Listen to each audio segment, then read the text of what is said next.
me dice que me recueste en el sofá y les dicte participe en las reuniones echadito, porque como tengo mala la columna por el mieloma, entonces, bueno, haciéndole caso, 2 veces me he quedado dormido, con los chicos hablando y yo, por eso prefiero estar sentado, pues, si me acuesto, si me recuesto, me quedo dormido. Ahí escrito en el chat. Doctor, creo que ya puede iniciar. Ya está ingresando. Bueno. Acá el jefe Ayona dice que ya, empecemos. Entonces, vamos a compartir una cosa es.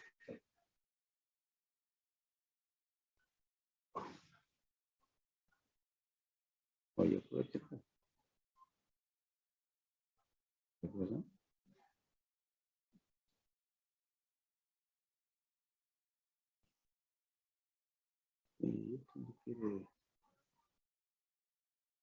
Ahí está. Ya. Bueno. Los defectos de coagulación pueden ser de dos tipos.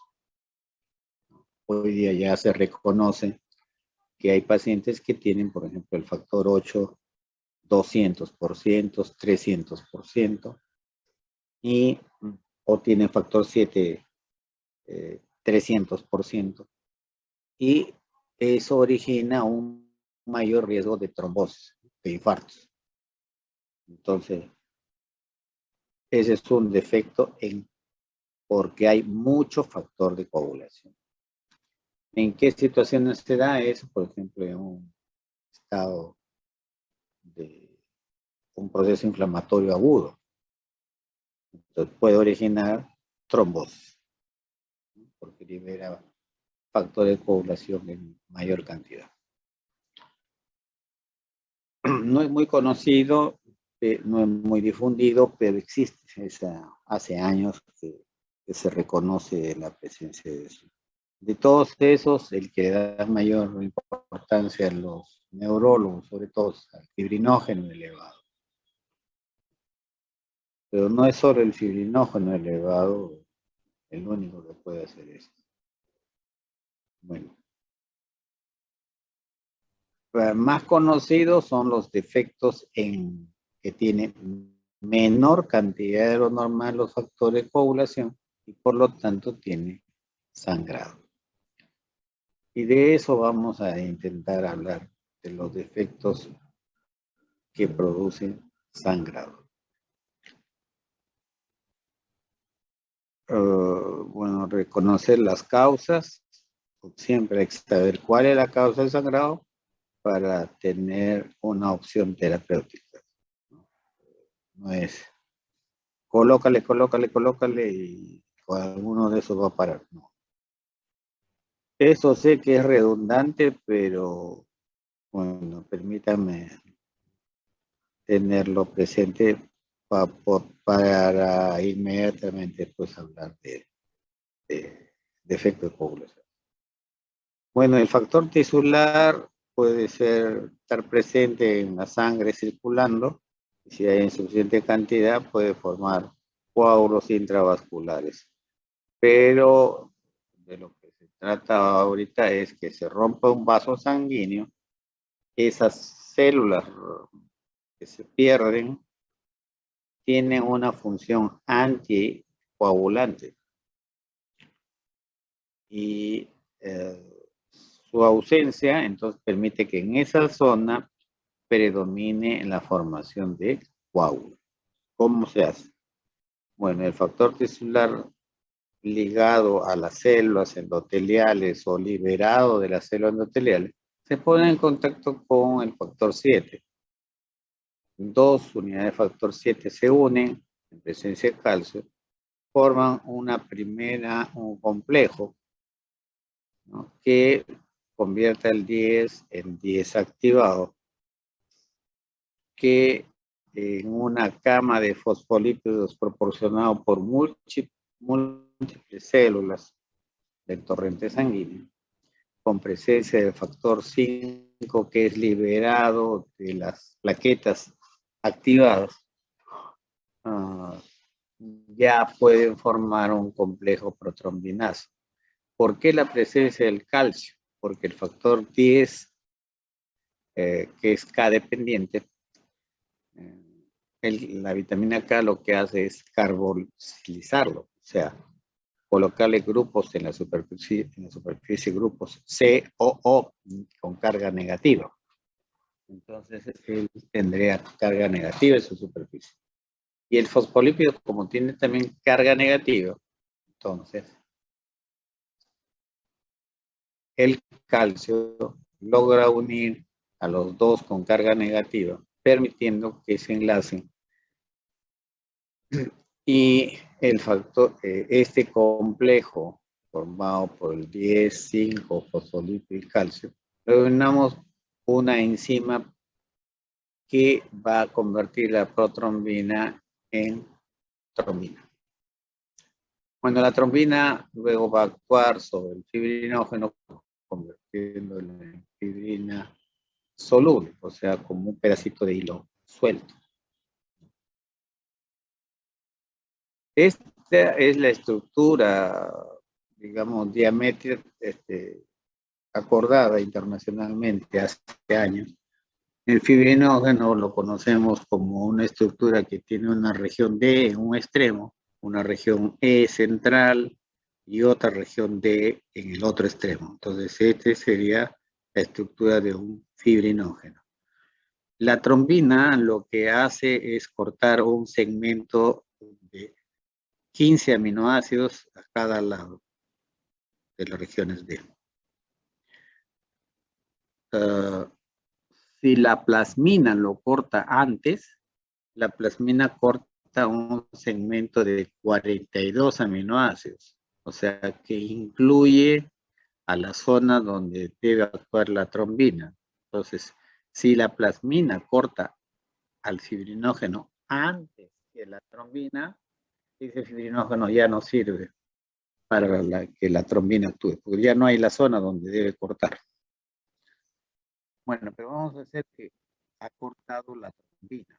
Entonces lo ha preparado y ya lo convirtió en fibrinógeno, en fibrina. Ya dejó de ser fibrinógeno a pasar a ser fibrina soluble todavía. Todavía no está ligado. La misma trombina convierte al factor 13 en 13 activado y el 13 activado lo que hace es esto.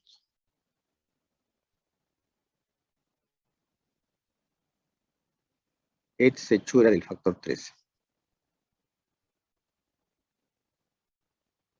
¿No? A la fibrina soluble lo convierte en insoluble,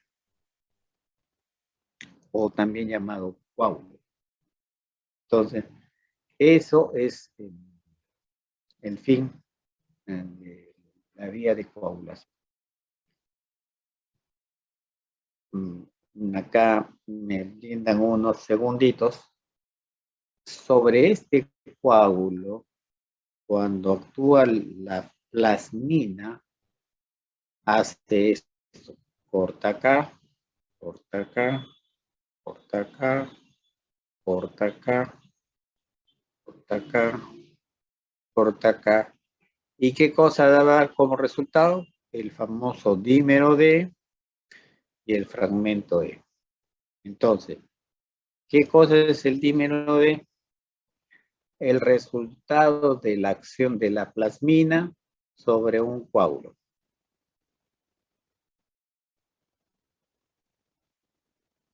¿Entendieron, chicos, esa parte? Sí, doctor. Sí. Nos regresamos. Pero si desde aquí puede formar hasta coágulo, y entonces, ¿por qué existe esto? Bueno, la trombina activa el factor 11 lo convierte en óxido activado, el 11 activa al 9. El 9, como tiene carga negativa, porque es otro K dependiente, también tiene grupos carboxilos, no se podría unir al fosfolípido de las membranas celulares. Tienen carga negativa. El calcio permite que se una. El 8, cuando el von Willebrand ya va a formar parte de la agregación de la adhesión plaquetaria, libera y la trombina convierte al 8 en un producto activo también. Entonces, este nuevo complejo dienasa va a convertir al 10 en 10 activado. Y forma otra vez complejo protrombinasa, que va a terminar en trombina y trombina va a terminar en coágulo. Parecería una redundancia esto, pero no es tan cierto. Este es el sistema de gatillo, los que han leído población. Este es el sistema de gatillo y la trombina, al hacer esta jugada, amplifica desde la zona de amplificación para que se produzca más coágulo. Entonces, los que tienen, por ejemplo, deficiencia de hemofilia, hemofilia, esta es la zona que está deficitaria. El sistema de amplificación está malo porque o no tienen el 8, hemofilia A, o no tienen el 9, hemofilia B, o no tienen el 11, hemofilia C. Si acá fallara, puede ser porque hay deficiencia del factor 7 o los pacientes con hepatopatía, que recuerden que el factor 7 tiene la vida media más corta, entonces apenas es 4 horas, ¿no?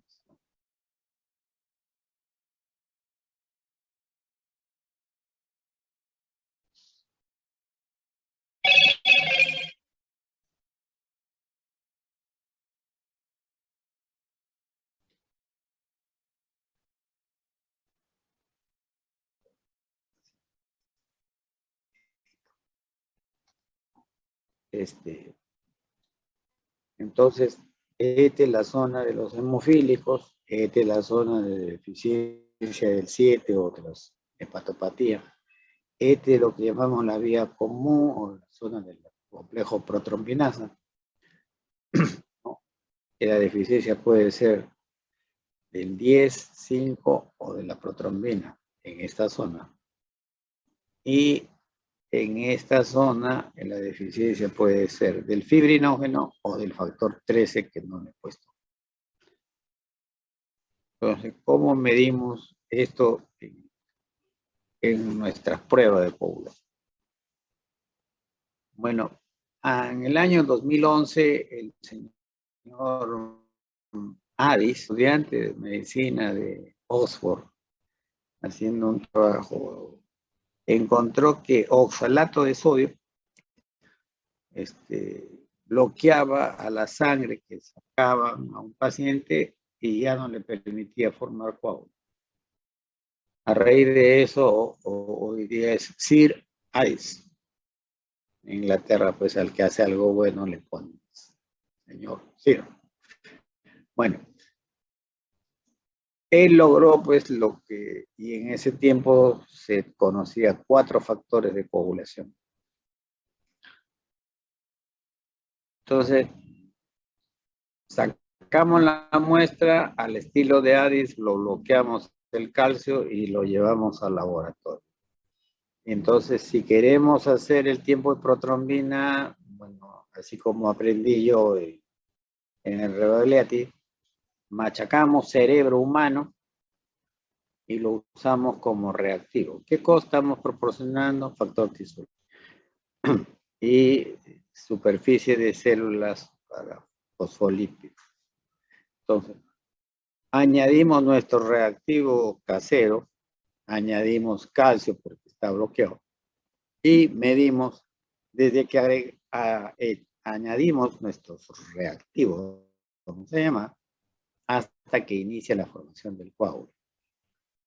Y lo que demore, bueno, es tanto. Listo. Miren, hasta que inicie la formación del coágulo. Repito, hasta que inicie la formación del coágulo. Por tercera vez, hasta que inicie la formación del coágulo. Eso es importante, de acá unos segundos después. El tiempo parcial es añadir fosfolípidos y un activador como es el caolín. Y entonces, también medimos, y calcio, por supuesto, y medimos hasta que se inicie la formación del coágulo. Y hay una tercera prueba que es añadirle trombina directamente para ver qué tan bueno trabaja el fibrinógeno, el fibrina, y el 13 para formar el coágulo. Pero hasta que se inicie la formación del coágulo. Acá está abajo. Entonces, los 3, recuerden, es hasta que se inicie la formación del coágulo. Entonces, ahora vamos a ver la solubilidad del coágulo. Resulta que el paciente tiene las dos grandes pruebas normales. Sin embargo, tenemos una muchacha de 17 años que presenta 2 hematomas intracerebrales. Su perfil de coagulación es normal. Entonces, ¿qué factor estaría deficiente? Ahí podría ser el factor 3. La deficiencia del factor 13 no se mide entonces con el perfil de coagulación. Recuerden eso.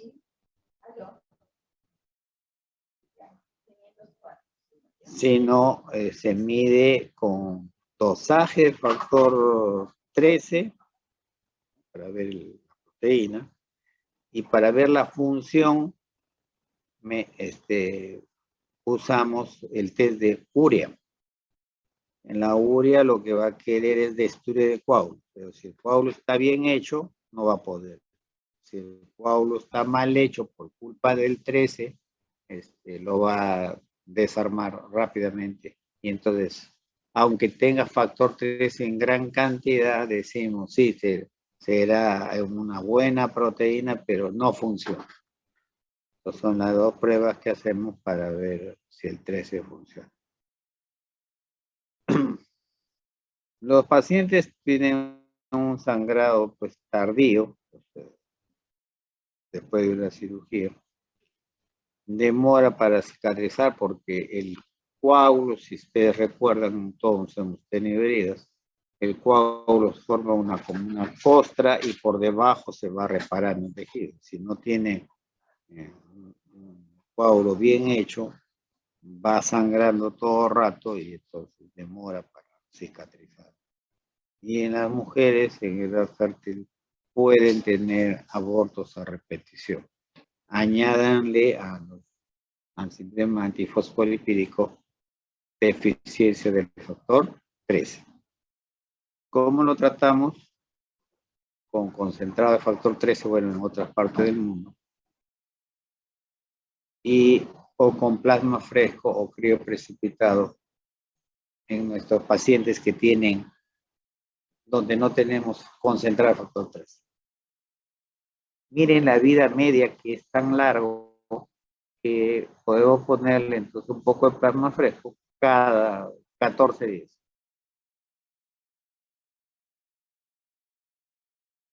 De hecho, este es un caso de la vida real que pasó en el hospital alta complejidad. ¿Qué pasa si tiene todo alterado? ¿No? Pero es cierto, entonces, vamos a ponerle a un primer paciente con sepsis. En la evaluación tiene el tiempo de protrombina de 19, el tiempo parcial 56, canal alargado 2, el fibrinógeno está en 90, plaqueta 75. Bueno, no nos han puesto el tiempo protrombina, no le he puesto yo. Y el número D está en 1500, lo normal es menos de 200. tiene mucho dímero D, mucho coágulo. Entonces, ¿podría ser una alteración cualitativa del fibrinógeno? No, yo no lo pondría, porque forma coágulo, ¿no?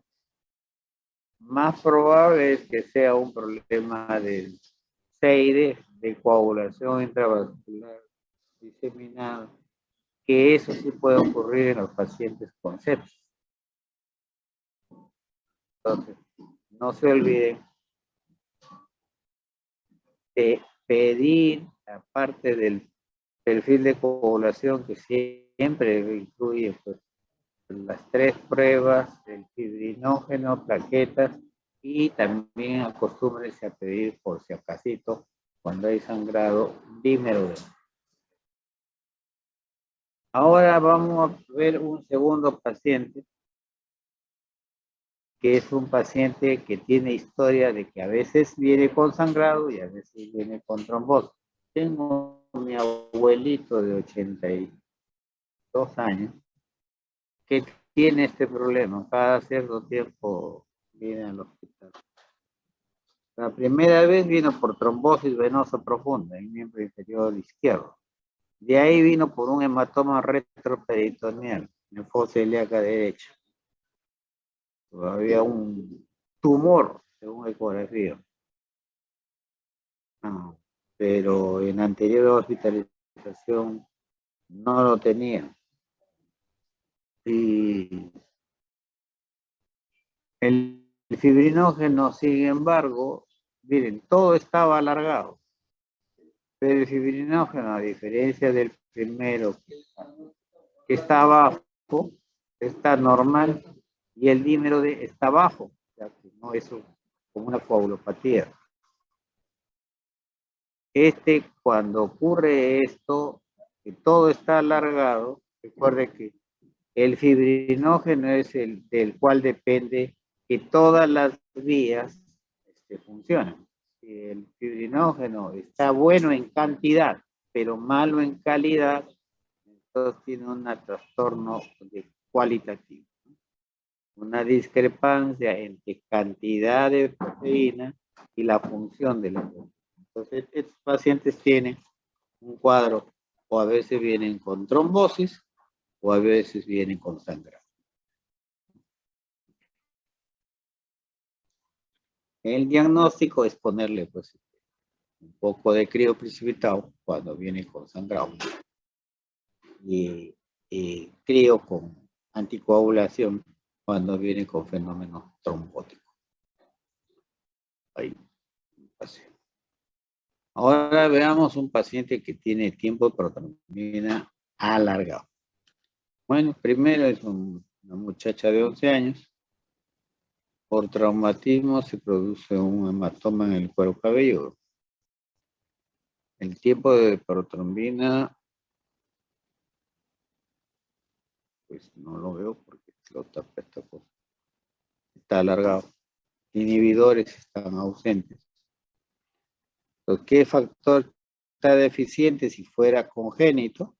Esta es la zona del gatillo que vimos temprano. Y ahí la única posibilidad es deficiencia del factor 7.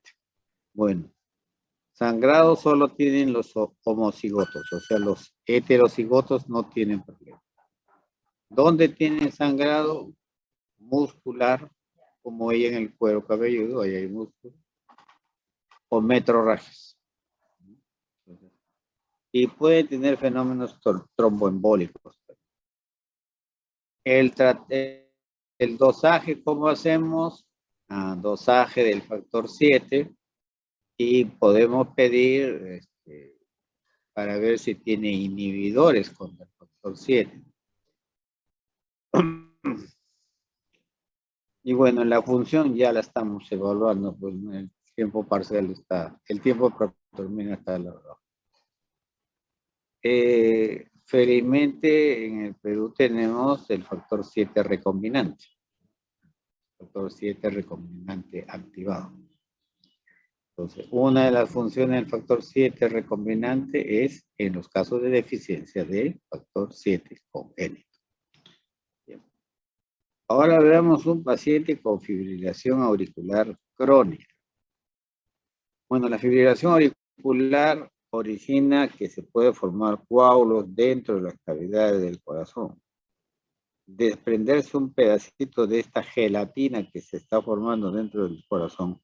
Este pedacito de gelatina puede ir viajando por el torrente sanguíneo hasta que llega a un punto en que se está adelgazando tanto la vía, la tubería, que ya no puede pasar. Y origina un trombo. Pero cuando se nos pasa la dosis de warfarina, o sea, lo anticoagulamos demasiado, malogramos mucho su coagulación, decirlo de otra manera, para que sea entendible, puede presentarse con hematoma, como en este caso en el muslo, con un tiempo protrombina de 39 segundos y un INR de 4.5, que está muy elevado. ¿En quiénes se puede dar entonces tiempo protrombina alargado? En los que usan fumarínico, warfarina, o en los pacientes que tienen hepatopatía crónica. ¿Cómo damos tratamiento?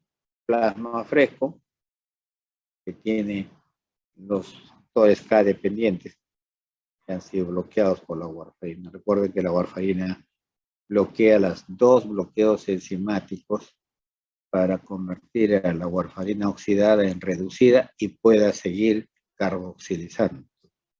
Esas dos enzimas que permiten que pase de oxidado a reducido están bloqueadas por la warfarina. Entonces, la warfarina no funciona. Entonces, el factor que debe ganar los grupos carboxilos no lo gana y de esa manera no sirven para formar coágulos los factores K dependientes. El tratamiento es con plasma fresco o complejo protrombínico, que tiene los factores de coagulación K dependientes en ambos casos. Ahora vemos otra paciente que tiene tiempo de protrombina y tiempo parcial alargado.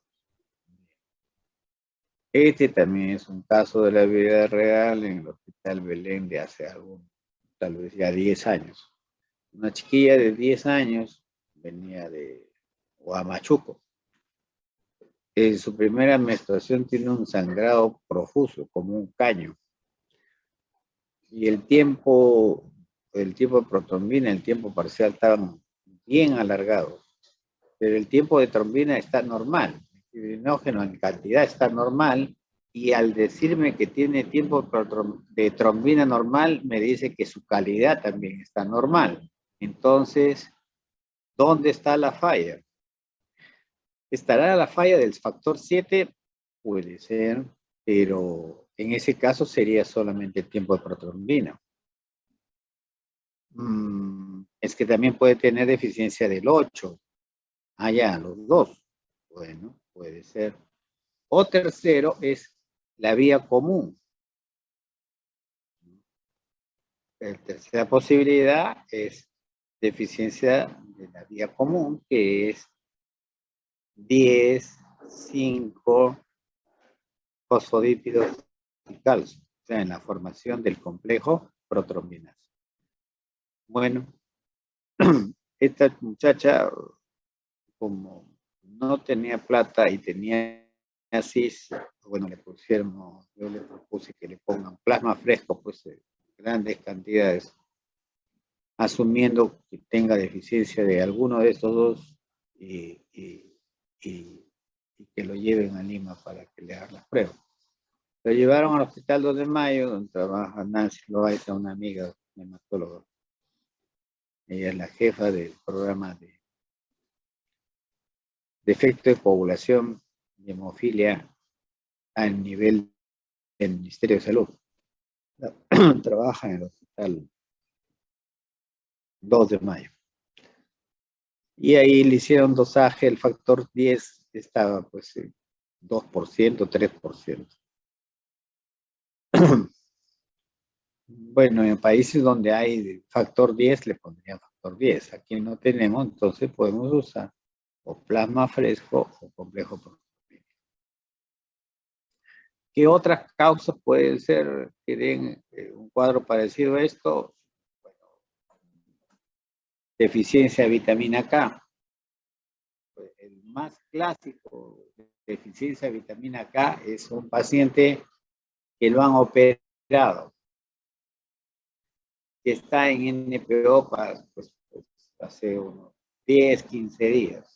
Lo han operado, digamos, trombosis mesentérica, la arteria mesentérica superior, han sacado un buen territorio de intestino delgado.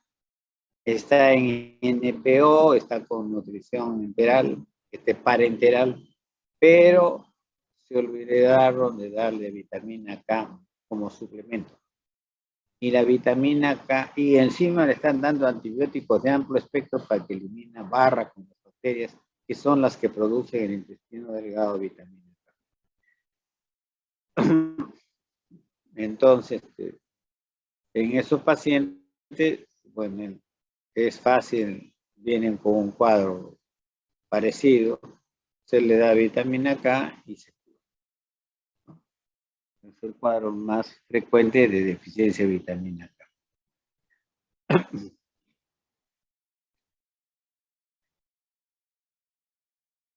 Ahora vamos a ver un caso de acortamiento del lisis del coágulo. O sea, el coágulo se disuelve antes del tiempo.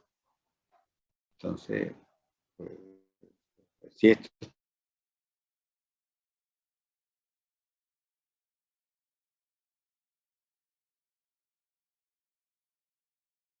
paciente tiene un paciente que tiene un cáncer de próstata avanzado. Tiene hemosis y tiene tiempo protrombina 22, el fibrinógeno está en 150. Sin embargo, el dímero D está en 100, o sea que no es un CID. Pero acá les pongo un dato. Raro que tenga deficiencia de alfa-2 antiplasmina, o que se pueda hacer dosaje de alfa-2 antiplasmina en Trujillo, no se puede, nadie lo hace. Pero este paciente sí, tiene deficiencia de alfa-2 antiplasmina. Los homocigotes son los que sangran y se parece un sangrado tan similar como deficiencia del 13, pero el 13 es fácil de reconocer. Es normal. Y acá está al revés. Todo está anormal. Tienen un sangrado intenso como los hemofílicos y un sangrado tardío en el cordón umbilical. ¿Qué es lo que sucede? El sistema fibrinolítico está compuesto por varios elementos. El factor activador del plasminógeno liberado por la célula endotelial. Cuando lo libera, al plasminógeno producido por el hígado lo convierte en plasmina. La plasmina, bueno, su función normal es evitar que un coágulo crezca. Entonces, cuando el coágulo está muy grande, lo corta, aumenta la producción primero de fragmento E, para que no vaya a coagular por último toda la sangre. Lo hace que el coágulo se quede en ese sitio y el resto deje todavía circular sangre. Pero la plasmina puede estar aumentado en los pacientes con cáncer avanzado. Y si hay deficiencia de alfa-2 antiplasmina producido por el hígado, no hay quien lo controle la plasmina. Entonces la plasmina corta los factores de coagulación, incluido el fibrinógeno, antes de que se forme coágulo. Por eso el dímero D está bajo. Entonces, este paciente tiene un síndrome de hiperfibrinolisis por deficiencia de alfa-2 antiplasmina, ¿no? que es uno de los componentes del sistema fibrinolítico. Repito, el sistema fibrinolítico está compuesto por el factor activador del plasminógeno, el que permite que el plasminógeno, el segundo, sea convertido en plasmina. Pero para que la plasmina no haga sus travesuras, tiene su su alfa 2 antiplasmina. Entonces, una deficiencia de alfa 2 origina pues que la plasmina se comporte como Daniel el travieso. Corta los factores antes de formar coágulo. El paciente se queda como si no tuviera factores.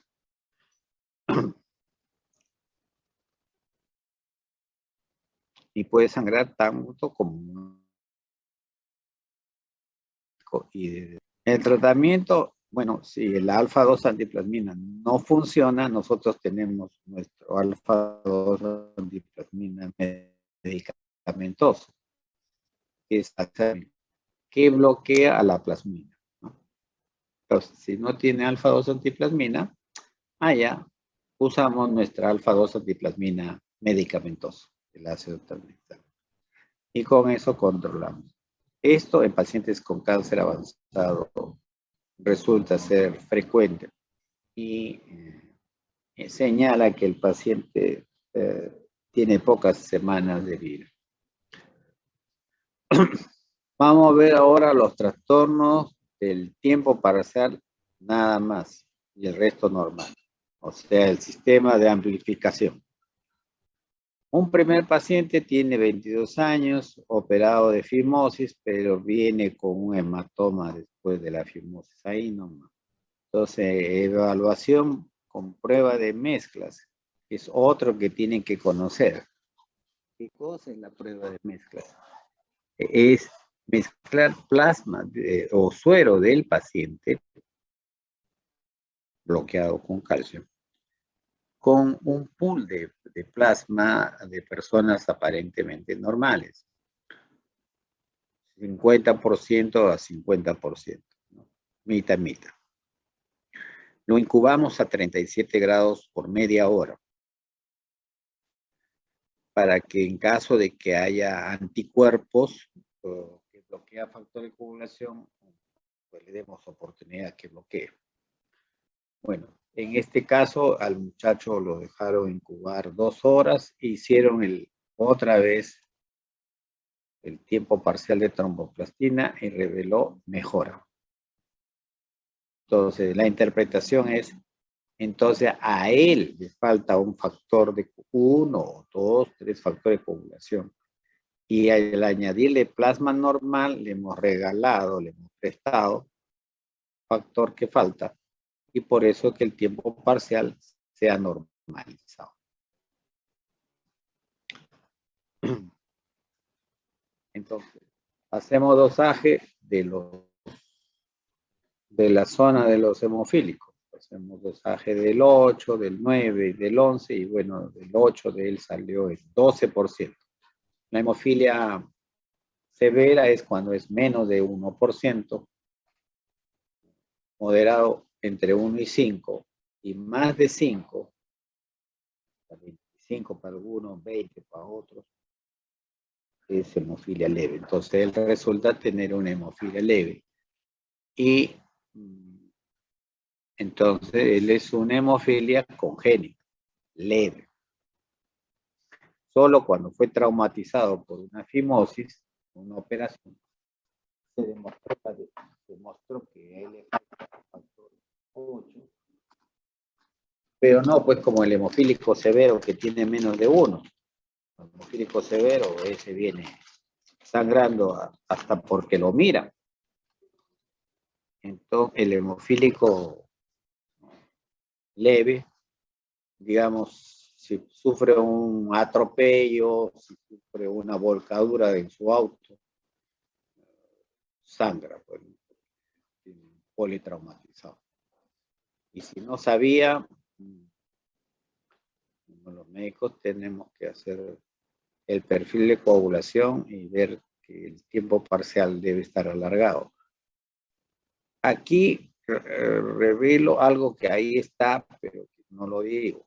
Mucha gente todavía sigue usando para operar el famoso tiempo de sangría y el tiempo de coagulación, que son muy groseros para diagnosticar deficiencia de factor 8 a nivel del 12%. Por eso es que entra a sala normal, tiempo de sangría y tiempo de coagulación normal, y sin embargo tiene este accidente por un defecto de coagulación. Y después, recién cuando se produce el hematoma, hacen tiempo parcial, sale alargado, hacen prueba de mezcla y mejora, hacen dosaje el factor 8 y tiene 12%.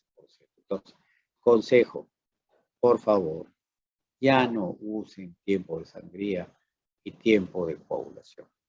Los que van a ser cirujanos, ginecólogos, por favor, reemplácelo por perfil de coagulación. El siguiente es una señora de 56 años, también un caso de la vida real. Ella no tenía antecedentes de sangrado y llega, sin embargo, a la emergencia asustado porque la lengua se está levantando, porque tiene un sangrado en el piso de la lengua, ¿no? Muscular. Tan severo es que la piel del mentón ya estaba moreteado, como si alguien le hubiese querido meter un puñete o lo han querido hacer daño por ahí. Pero ella decía, no, nada, nada. Yo he estado en mi vida normal, ahora ya lo puedo hablar bien, pues no estaba levantada la lengua y tenía por ecografía un hematoma, pues, entre los músculos del piso de la lengua. Cuando se hizo el análisis, el único que estaba alterado era el tiempo parcial de trombocitopenia. Entonces hicimos prueba de mezcla y no mejoró. O sea, después de 2 horas, a diferencia del primero, que mejoró, aquí no mejora. Entonces ahí esto, cuando no mejora, decimos, o tiene muchas gamas, globulinas, como por ejemplo en la anemia de Waldenström, en el mieloma múltiple, puede haber trastorno de coagulación por mucha inmunoglobulina, pero no tan severo pues como en este caso, pero puede ser una causa. Puede que tenga heparinoides, sustancias parecidas a la heparina, y eso se asocia con ciertos cánceres, pero puede también tener un anticuerpo contra un factor de coagulación. Y entonces hicimos la búsqueda del dosaje de inhibidor, o sea, del anticuerpo, y encontramos 20 unidades Bethesda. Ese porcentaje está malo. Es 20 unidades Bethesda, que es alto. Más de 5 unidades Bethesda es mucho. Menos de 5 unidades Bethesda es un anticuerpo en pequeña cantidad. Con 20 pues, ya tenía mucho. Entonces, dosaje de factor 8, 2%. O sea, parecía una hemofilia moderada, pero con una gran cantidad de anticuerpos contra el factor 8. ¿Y que originaba un sangrado? Este segundo caso es lo que conocemos como hemofilia adquirida, por no poner hemofilia autoinmune, porque es una enfermedad autoinmune, así como ustedes han conocido tiroiditis de Hashimoto, que es una enfermedad autoinmune, endocrino, ¿no? O, bueno, en hematología han conocido anemia hemolítica autoinmune, púrpura trombocitopénica autoinmune, y no sé si les contaron la existencia de púrpura trombocitopénica trombótica autoinmune, y así hay una serie de enfermedades autoinmunes en hematología. Bueno, en reumatología, pues casi todo es autoinmune ahí. La hemofilia adquirida es una enfermedad autoinmune contra un anticuerpo. Eso es que dices, yo no tengo antecedentes de sangrado. Y sin embargo, después del respectivo estudio, reveló que tenía anticuerpos contra el factor 8.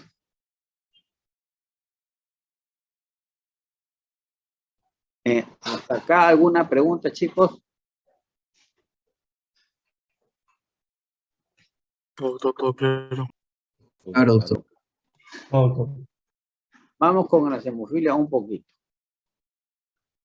Bueno, este es conocido, pues, que está ligado con el cromosoma X, y entonces es muy frecuente en los varoncitos. La hemofilia A es 1 de cada 5.000, esa es su incidencia, más o menos. Y la hemofilia B, 1 en 30.000. Eso nos da más o menos que por cada hemofílico B hay 4 hemofílicos A. Entonces, cuando llega alguien con probable hemofilia, es más probable que sea hemofilia A que B. Sin embargo, puede haber mujeres afectadas con hemofilia, con sangrado, y tener de grado severo. Por ejemplo, el síndrome de Turner, o la hija de un padre hemofílico y una madre portadora. Entonces puede dar una hija con los dos cromosomas X afectados, entonces no tiene cómo escaparse.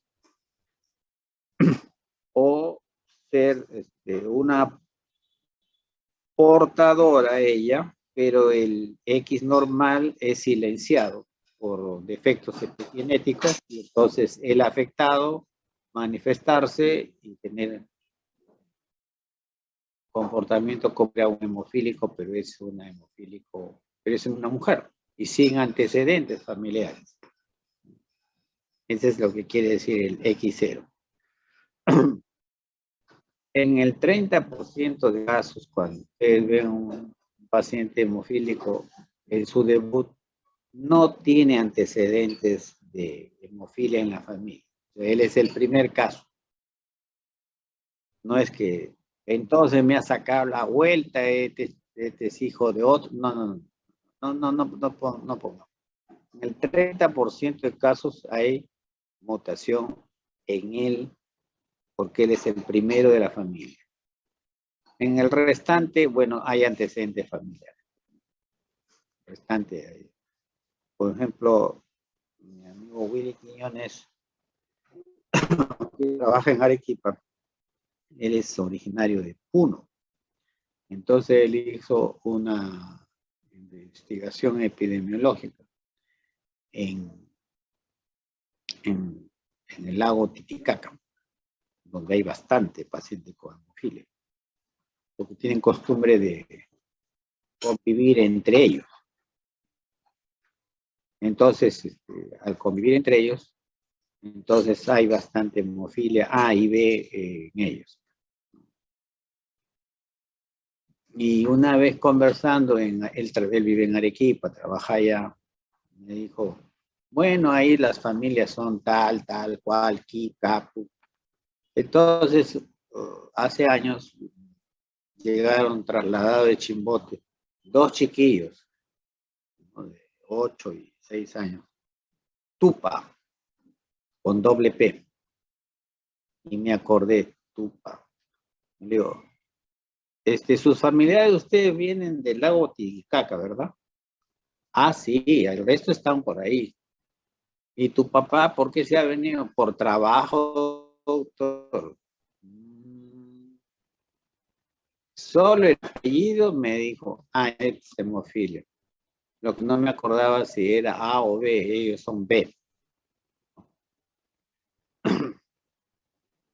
Bueno, y acá lo que les voy a hablar es para que ustedes entiendan el fenotipo del sangrado. ¿Qué quiere decir eso?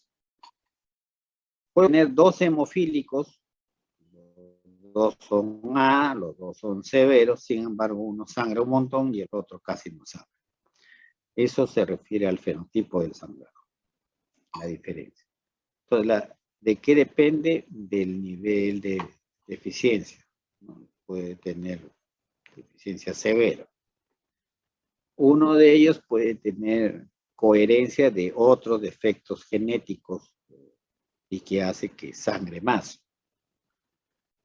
O el otro puede tener coherencia de trombofilia, o sea, de malograda la anticoagulación. Y entonces puede formar coágulo y por eso es que no sangra mucho. O puede tener fenómenos episomales, alrededor de los tendones que le permite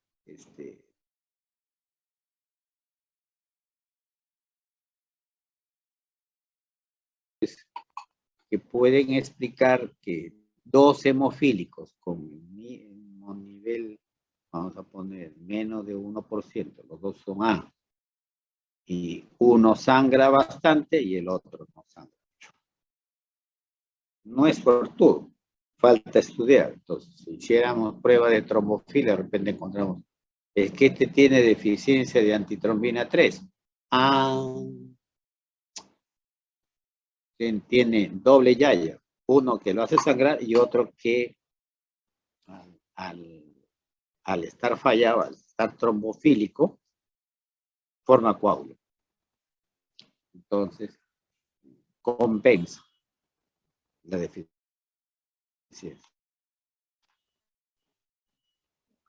El tratamiento estándar hoy por hoy a nivel mundial, desde que los suecos inventaron esto, es la profilaxis. O sea, no esperar que venga con sangrado, sino colocarle para que no sangre. Eso es lo actual. Ya más de 30 años.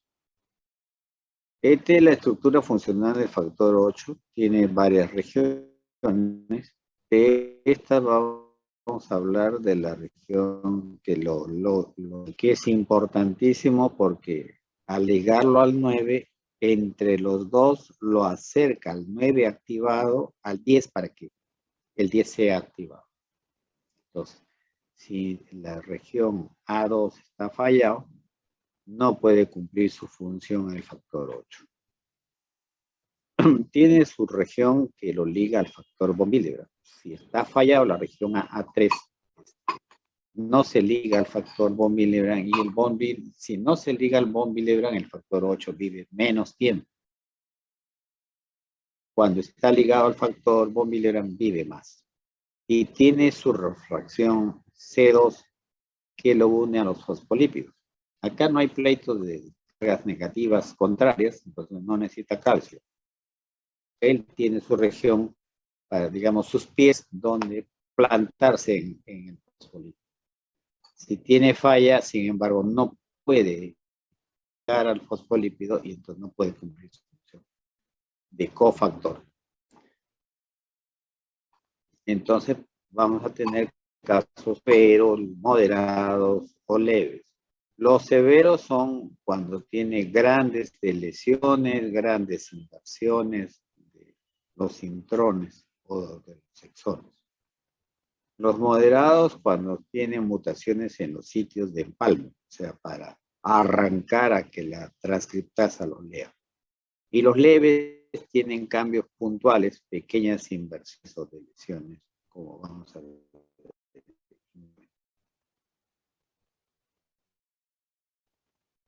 Estos son los casos de viretes, el factor von Willebrand normal, desde el exón 1 hasta el exón 26.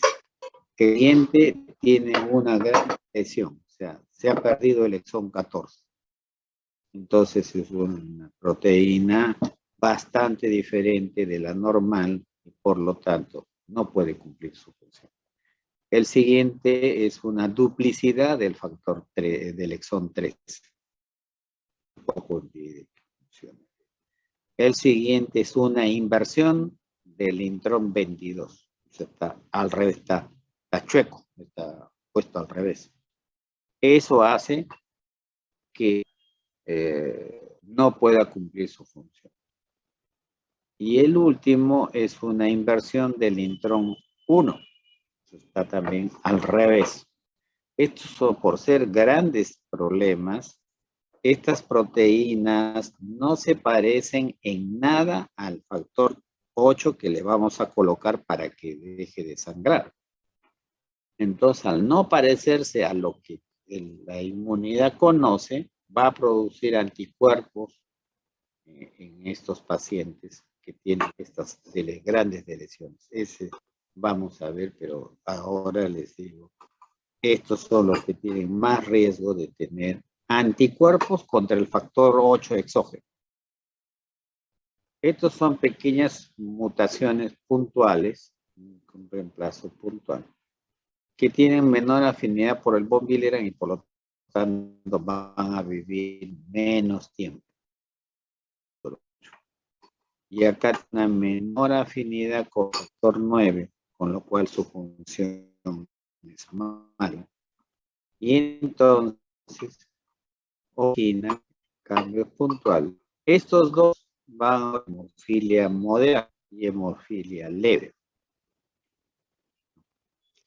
A diferencia de la anterior diapositiva, que son los grandes responsables de las hemofilias severas.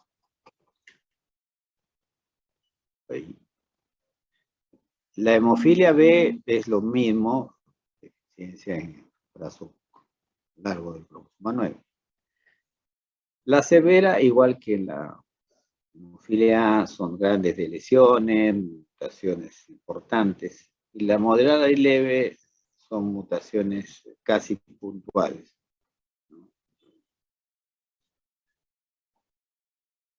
Ahí. Aquí quiero mostrarles cómo la hemofilia en la década entre 30 y 55, la edad promedio en los casos severos era de 19 años. Desde que se inventó el crío precipitado fue cambiando la historia. Después de la historia, después del 81, el factor 8 recombinante y ahora hasta nuevos medicamentos, hasta ha hecho que la sobrevida de los pacientes sea casi como de las personas normales, al menos en tiempo.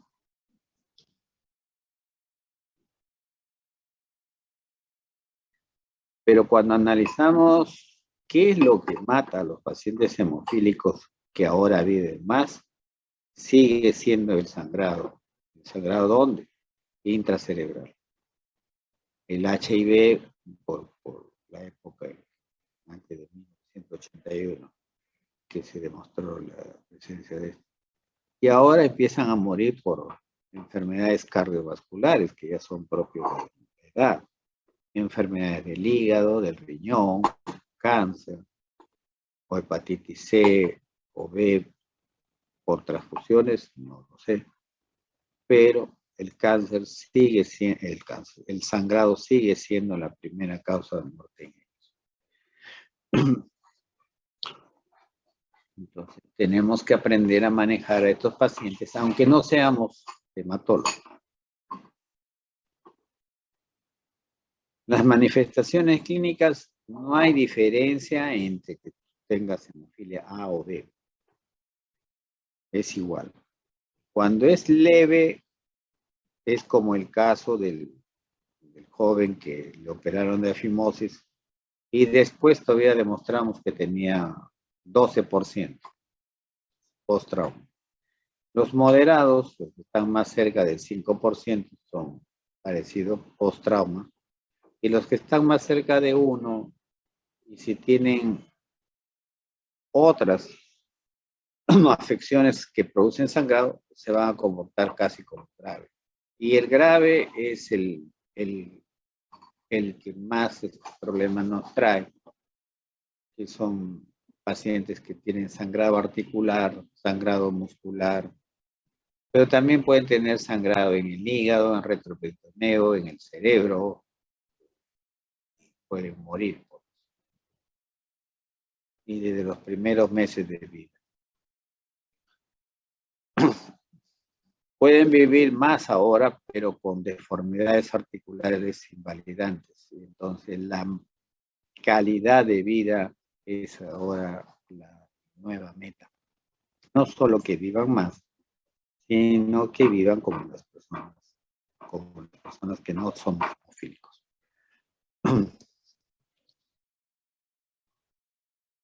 Esta es la articulación afectada por un sangrado reciente. Ahí se va a quedar hemosiderina. La hemosiderina va a llamar a macrófagos para que saquen los glóbulos rojos. Van a sacar los glóbulos rojos, pero la hemosiderina se va a quedar ahí porque el macrófago se queda. Hace una reacción inflamatoria, hiperplasia de la membrana sinovial, y anquilosis de la articulación a largo plazo. Puede tener sangrado muscular como este, puede también este sangrado es el fémur, sangrado grandazo o sangrado cerebral, y este es un sangrado hepático.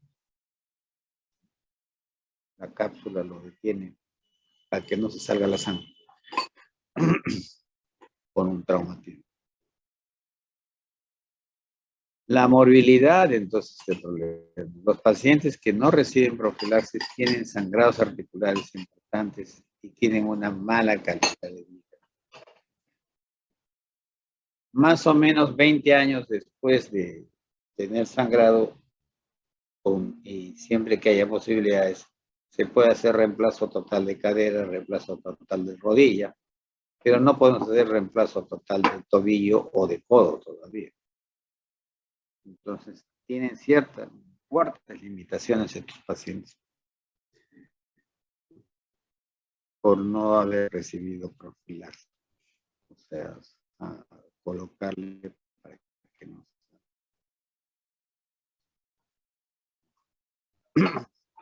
Presentación de diversos trabajos donde han demostrado que la profilaxis se reduce el riesgo, el radio de sangrado, tanto para hemofilia A como para hemofilia B. Entonces, hoy por hoy, bueno, si queremos hacemos más ensayos clínicos.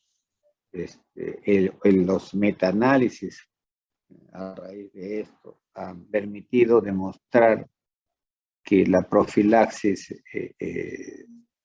es el tratamiento correcto. Y cuanto más temprano empecemos, mejor. Entonces, hoy día se recomienda que los pacientes reciban profilaxis lo más temprano posible. Y si tiene un sangrado intracerebral desde niño, ese con más razón tiene que recibir profilaxis ya, así su papá no quiera que lo pinche.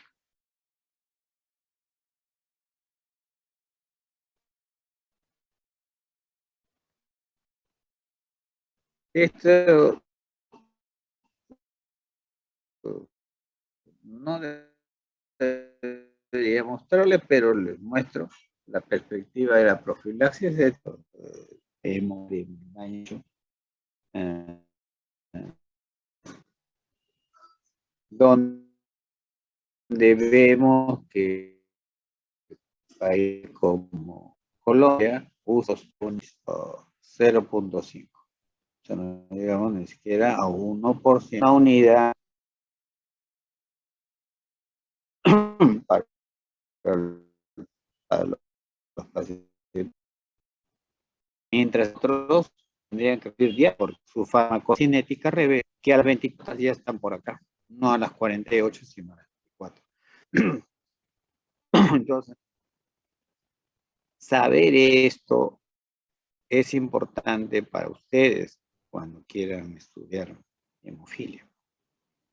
No hacemos en el Perú esto y este es un error. Entonces, trabajamos con el famoso protocolo, cumplimos con el protocolo y sin embargo tenemos pacientes con profilaxis, al menos en salud, pero con daño articular. Entonces, parece un contrasentido. ¿Cómo? Pero la profilaxis no es para evitar el daño, la secuela articular, y acá recibe profilaxis con secuela. Entonces, ¿cómo es eso?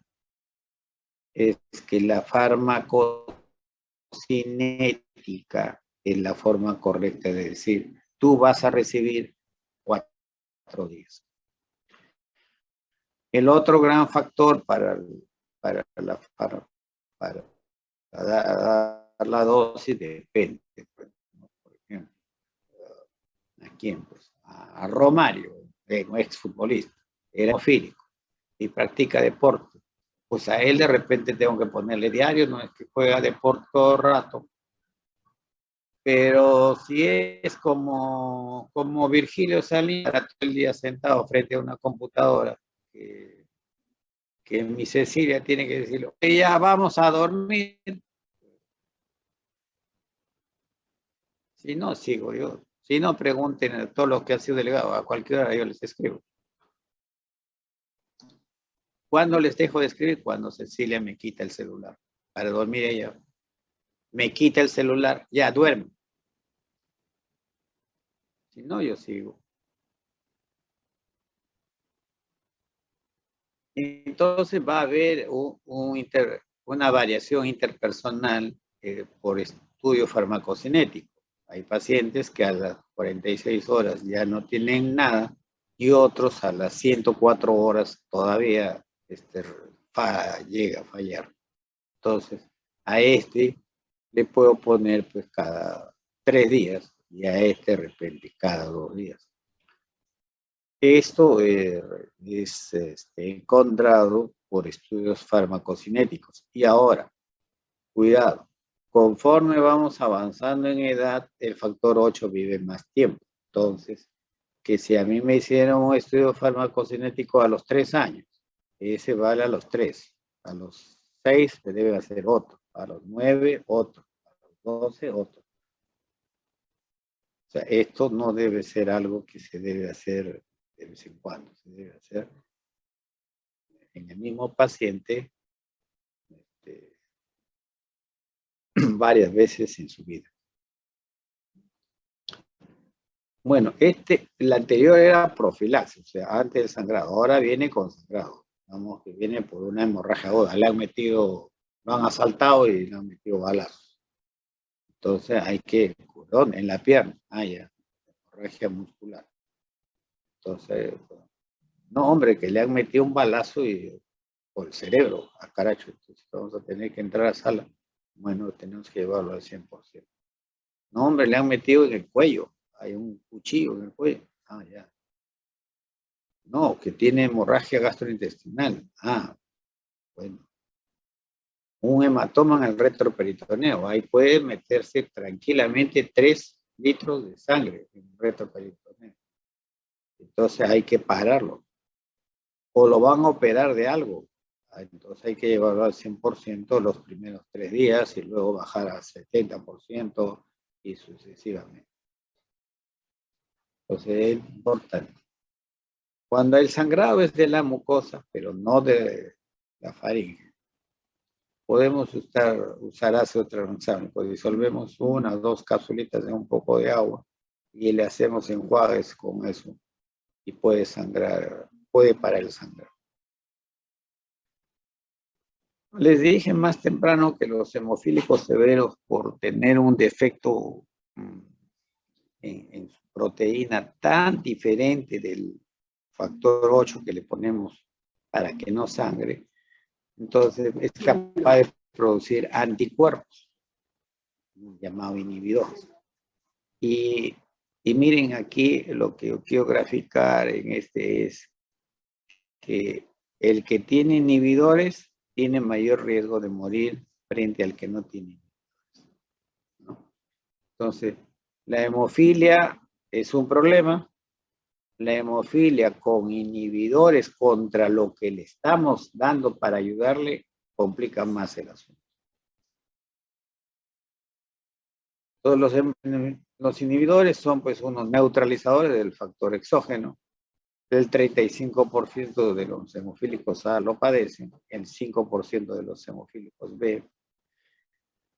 Los anticuerpos se pueden ir desarrollando desde el 20º día de exposición hasta los 75 días. Por eso es que hay que hacerle dosaje de inhibidores después de 20 o 30 primeras dosis para ver si ya tiene efecto. Claro que nosotros deberíamos hacer estudio genético para ver si tiene grande lesión hemofílico severo o tiene inversión del intrón.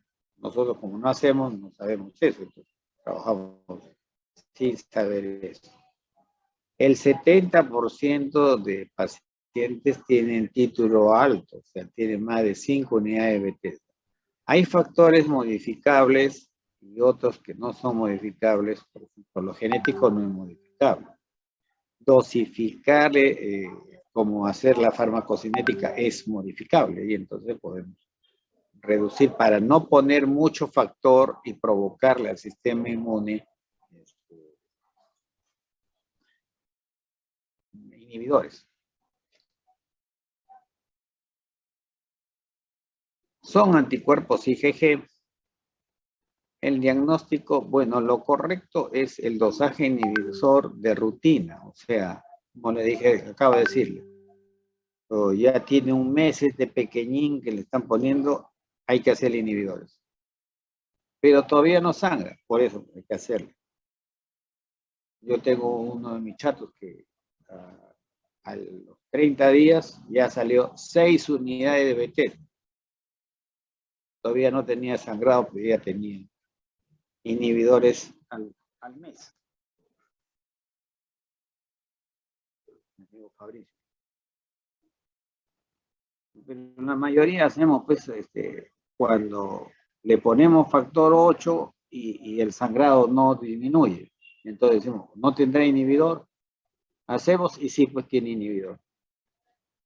El resultado son inhibidores de baja respuesta, generalmente menos 5 unidades.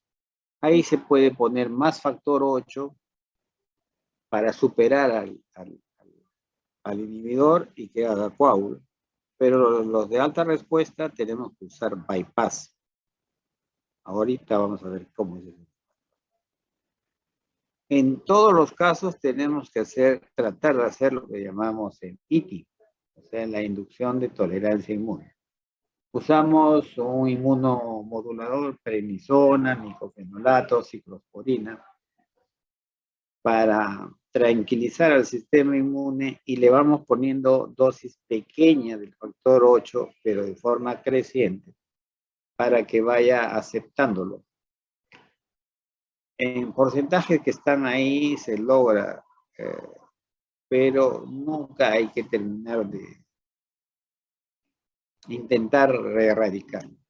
Claro que es más difícil cuando tiene defecto genético tan grande y que lo hace tan diferente al otro, entonces ahí vamos a fracasar, pero hay que intentar.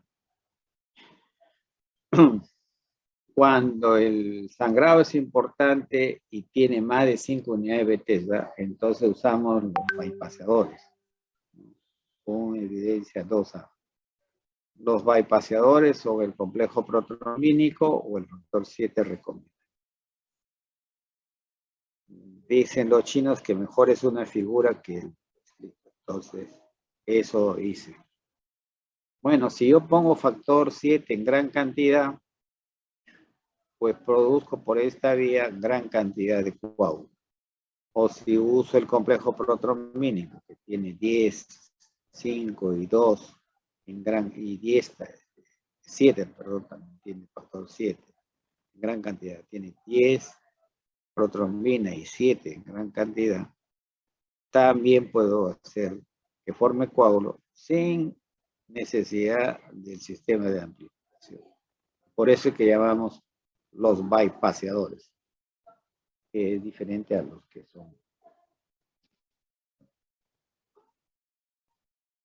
la terapia que, bueno, todavía es experimental. Las nuevas opciones terapéuticas, bueno, una opción es bloquear el sistema de anticoagulación natural, o sea, convertirlos en trombofílicos. Por ejemplo, un anticuerpo contra el inhibidor del factor tisular, un anticuerpo contra antitrombina 3, fituciran, un anticuerpo contra proteína C o contra CERTIN. ¿Qué cosa estamos haciendo? Estamos bloqueando a la anticoagulación natural para que ayudarlo a formar coágulos.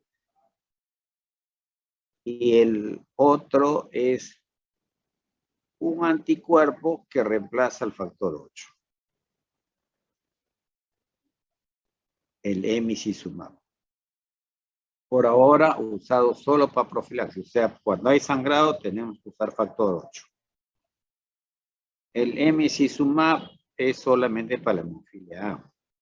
Bueno, lo normal es que el factor 8 aproxime a 9, al 10 y obliga a activar al 10. con emicizumab tiene una región variable para unirse al factor 9 y otra para unirse al factor 10. Al unirse a ambos los acerca, el 9 que ya estaba activado, activa el 10 y de esta manera este anticuerpo reemplaza al factor 8. La ventaja que yo le veo, este puede usarse en pacientes con o sin inhibidor, es que se usa por vía subcutánea, ¿no? ¿Por qué?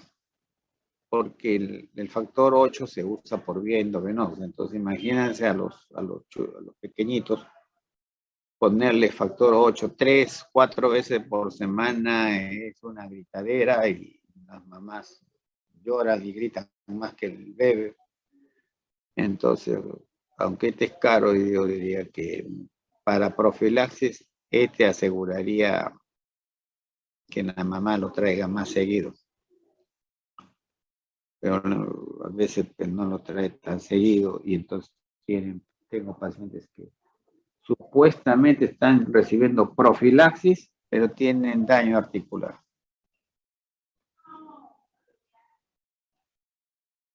Bueno, estos son resultados comparativos. La raya es, miren, los sangrados con factor, con emicizumab, no hay. Se reduce bastante. Sin embargo, la profilaxis tiene un problema, que hasta un cuarto de pacientes tienen articulaciones afectadas a pesar de la profilaxis, porque como no le dan por farmacocinética, sino por protocolo, entonces hay momentos en que no tienen suficiente cantidad de factor y se produce el sangrado. Y se produce de todas maneras daño articular a pesar de la profilaxis y de adherirse adecuadamente. Entonces, mejor que eso es la terapia génica. ¿Qué cosa es la terapia génica? Es ponerle un vector, un adenovirus,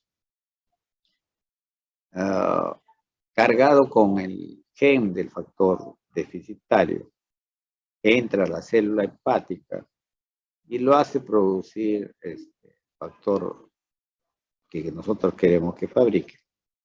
Y en los datos dice que, bueno, después de 2 años o año y medio, los pacientes producen entre 20 y 40% de factor 8.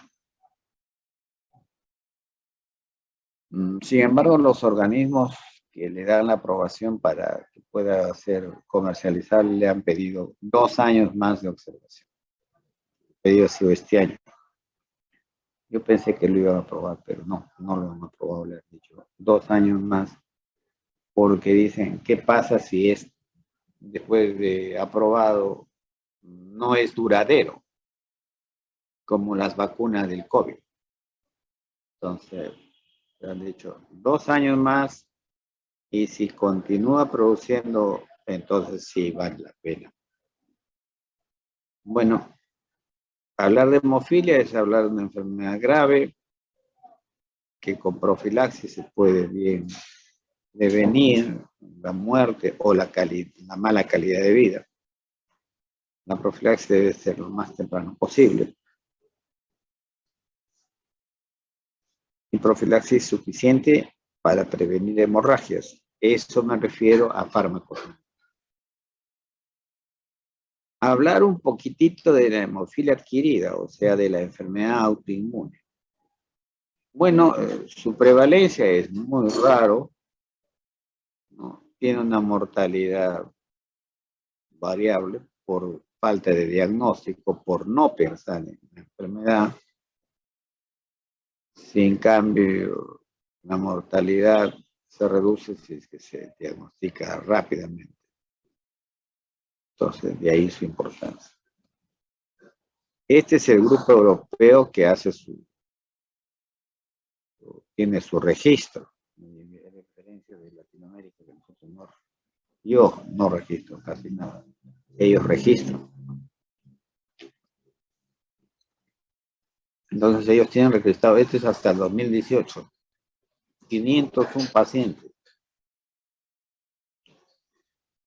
con hemofilia, con inhibidor, título promedio 13, pero la quinta parte tiene hasta cerca de 1000.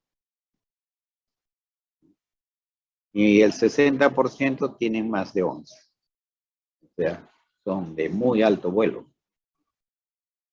El sangrado generalmente es severo en mucosas, articulaciones, sistema nervioso, en piel, más frecuente.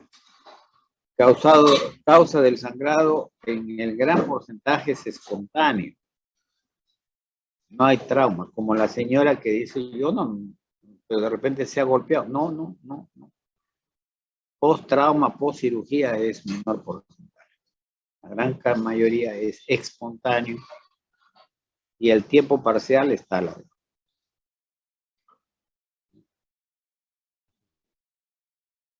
Bueno, de aquí solamente para demostrarles que la neutralización con el anticuerpo en la hemofilia congénita es completa, mientras que en la hemofilia adquirida es incompleta. Por eso es que hay actividad residual del factor 8. Por eso es que la señora, por ejemplo, tiene 2 de factor como si fuera moderado, pero tiene sangrado como si fuera severo. Esa discrepancia es porque el anticuerpo del inhibidor del adquirido tiene una curva de asociación así. En cambio, esta es la línea de la hemofilia congénita, que tiene anticuerpos. Y acá hay otro dato. Mala correlación entre el nivel del factor 8 y la gravedad del sangrado.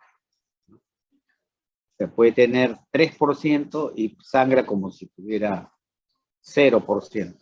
A eso se refiere. Las causas, bueno, pueden ser idiopáticas, autoinmunes, aquí están algunos autoinmunes, neoplasias, aquí están las neoplasias, el embarazo, en general, el primero es el más frecuente, puede ser desde inmediatamente postparto hasta varios días después del postparto. Cuidado, el tiempo de protrombina no está en el 100% alargado, pero la prueba de mezcla lo hace que se reduzca y entonces eso nos hace pensar que tiene hemofilia adquirida. Este dato no se olvida.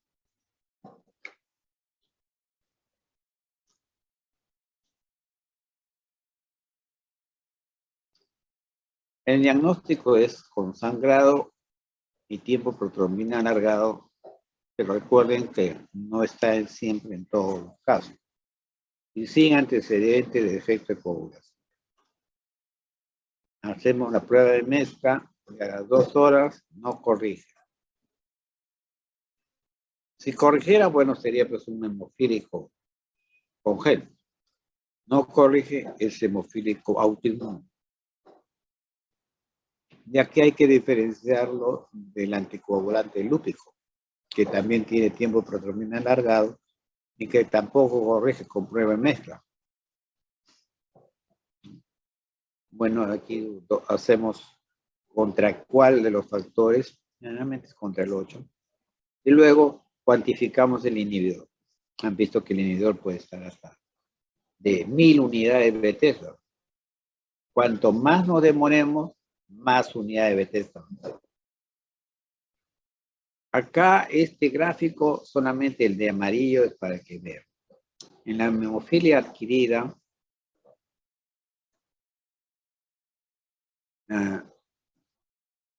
se alarga por encima del basal. El segundo, la prueba de mezcla. En cambio, en el anticoagulante lúpico, jamás se alarga por encima del basal. O sea, si el basal tenía 76, bueno, él tiene 65. En cambio, en la hemofilia, si tenía 76, el siguiente sale 85. Eso es lo que quería decirles. para diferenciar anticoagulante lúpico de hemofilia adquirida o autismo. Nos falta esto. Para el tratamiento entonces del sangrado tenemos que usar los bypaseadores, que ya los conocemos. Y para erradicar el anticuerpo, bueno, hoy día dicen que es mejor prednisona con rituximab, porque antes era prednisona con ciclofosfamida. Yo creo que es por negocio, pero bueno. Yo uso prednisona con ciclo. Pero en la última, ya salió publicado este año, de la Federación Mundial de Hemofilia, creo que lo tengo, se los voy a pasar. Dice que es prednisona con rituximab.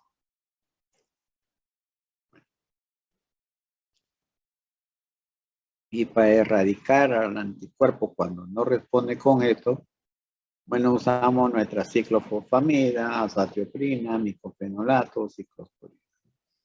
O sea, muy parecido a lo que hacemos con el ITI, cuando el hemofílico congénico empieza a hacer anticuerpos.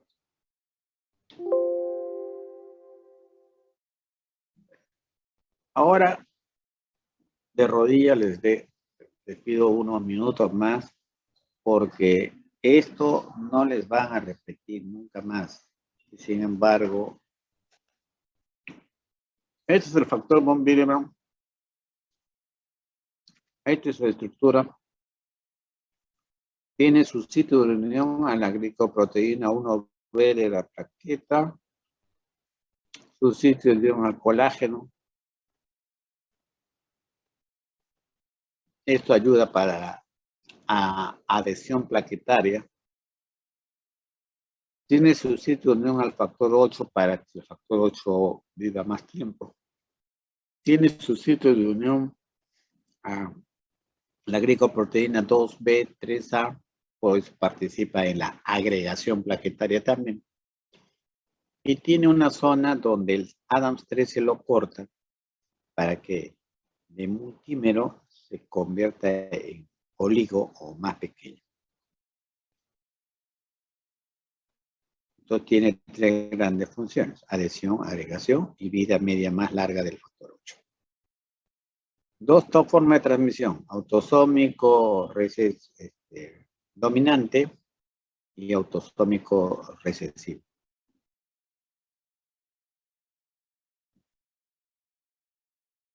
El cual es más frecuente, que a mí que la literatura está basada en eso, es que la mujer menstrue mucho, o paciente que después de una extracción dental sangre mucho, con un raspón, gingivorragia.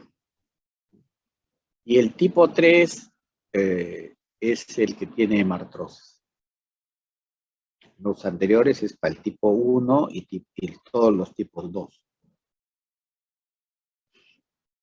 ¿Cuáles son las pruebas para confirmar enfermedad de von Willebrand? Esto es lo que quiero que aprendan. El primero es el factor 8. ¿Cómo?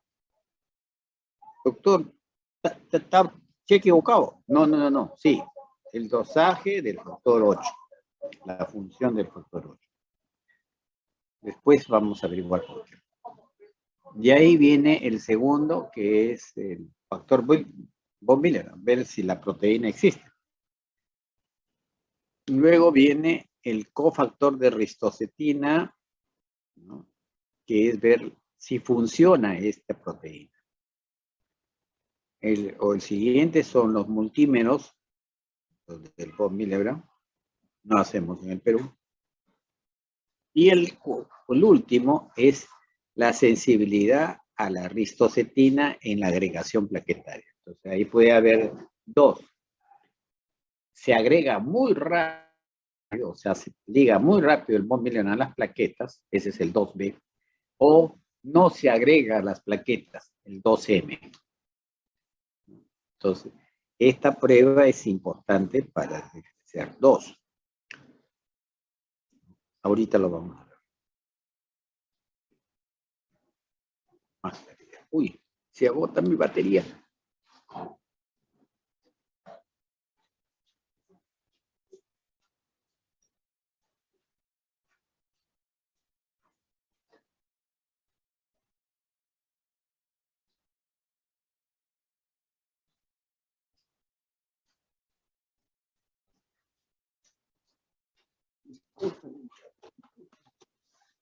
Emergencia, emergencia.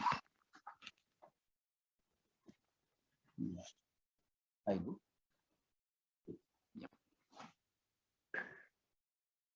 Entonces, son 1, 2, 3, 4 y 5. De estos 5, 4 debemos pedir. ¿Por qué me tomo la libertad de hablar de esta enfermedad? Para que conozcan qué prueba se hace para saber por video.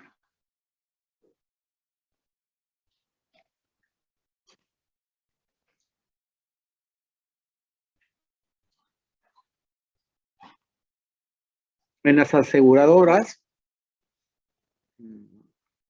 antes de que venga el COVID, yo trabajaba en varias clínicas. Yo pedía los 4 y me autorizaban solo el antígeno del bombilero. De cuales no hay enfermedad de bombilero, cualquiera que fueran los tipos, la cantidad es pobre. Entonces, con eso no puedo decir si es tipo 1, si es tipo cualquiera de los tipo 2 o el tipo 3. Bueno, ese sí podría decir, porque el tipo 3 no hay nada, entonces ya, listo. Pero los otros,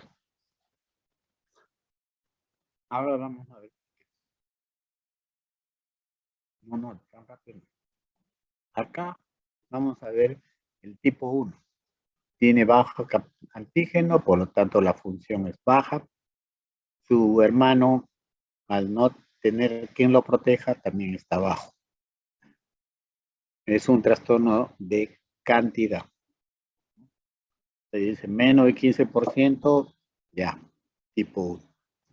El tipo 3 simplemente está ausente. O sea, no hay antígeno, por lo tanto no hay función, por lo tanto el factor 8 también está en el suelo. Este es el que podemos confundir, como el 8 está en el suelo, decimos, es hemofílico. Descarten que no vaya a ser von Willebrand tipo 3.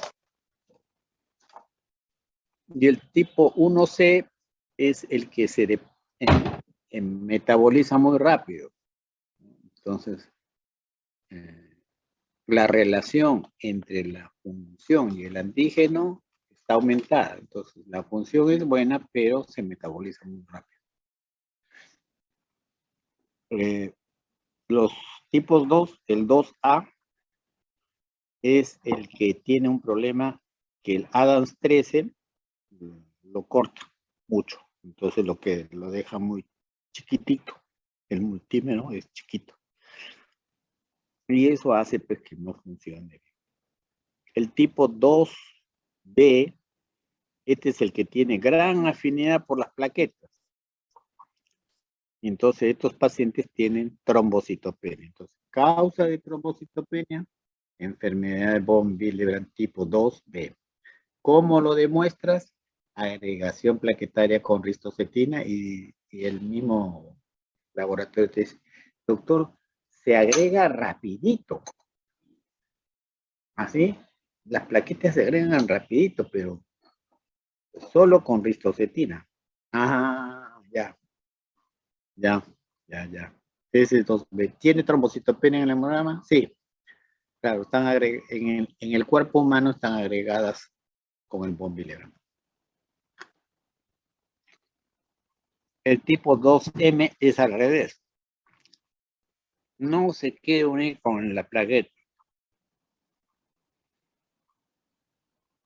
¿No? Y el multímero en el 2B está pequeño y está normal en el 2M. Y finalmente el 2N es el que el von Willebrand no se liga al factor 8. Entonces, vive menos el 8 por culpa del von Willebrand. La relación es menos de 1. Bueno, entonces, eso vamos a ver de inmediato. Es otra forma de trabajar. El otro era para explicar. Ahora vamos a usar plaquetas bajas, función, antígeno del von Willebrand y el factor 8. Entonces, plaquetas bajas. Hacemos agregación plaquetaria. Presente o muy agregado, 2B. Ausente, pues con multímeros. Ausente, 2A. Presente, 2M y E. Ahora medimos la función entre el antígeno del von Willebrand. Si es menos de 0,6, puede ser cualquiera de estos dos. Y si es más de 0,6, puede ser el 1 o el 1C también. Bueno, si el antígeno está muy poquito, ese es el tipo 3. Más severo. Y ahora la relación entre el 8 y el antígeno de las dos proteínas. Si es menos de 1, pero si es más de 1, deficiencia de von Willebrand tipo 1. Y si está menos de 1, deficiencia 2N. Por culpa del antígeno de von Willebrand, hay poco 8. Y bueno, y esta es una clasificación, pues, que dice, pues, ¿no? El 12B acompañado 30% de trombocitopenia, o sea, no 100%. El 12M, defecto de unión con el colágeno, eso hacemos en la agregación plaquetaria. El 2N plantea la posibilidad de diagnóstico de hemofilia. Hay que tener cuidado. A mí me ha pasado. Un hemofílico A y en realidad era un 2N. Y el más severo es los pequeñitos que tienen deficiencia muy severa del von Willebrand no produce. Y el tipo 1 es el más frecuente, pero que necesita hacerse diagnóstico. Y la depuración muy acelerada también. El tratamiento, bueno, cuando es local, podemos usar ácido tranexámico como en los casos de trombocitopenia, de hemofilia, de cirrótico. Hacemos enjuagues con ácido tranexámico cada 4 horas y puede parar el sangrado. Aquí está la dosis en niños y adultos. La desmopresina solo se puede usar en el tipo 1. En el tipo 2B está contraindicado. ¿Por qué? Porque puede producir mayor trombocitopenia. Y en el 2N, bueno, favorecería para que haya un poco más de factor 8 temporalmente. Lo mejor es usar concentrados de factor 8 con von Willebrand. Aunque en el mercado hay von Willebrand puro. Sin embargo, mejor es usar lo fisiológico. Este es un cuadro para mostrar cuando hay cesárea, parto vaginal, sangrado espontáneo, extracción dental. Medimos en función del factor 8 las infusiones y el objetivo, ¿no? Cirugía mayor 100%, menor 50%, extracción dental 50%.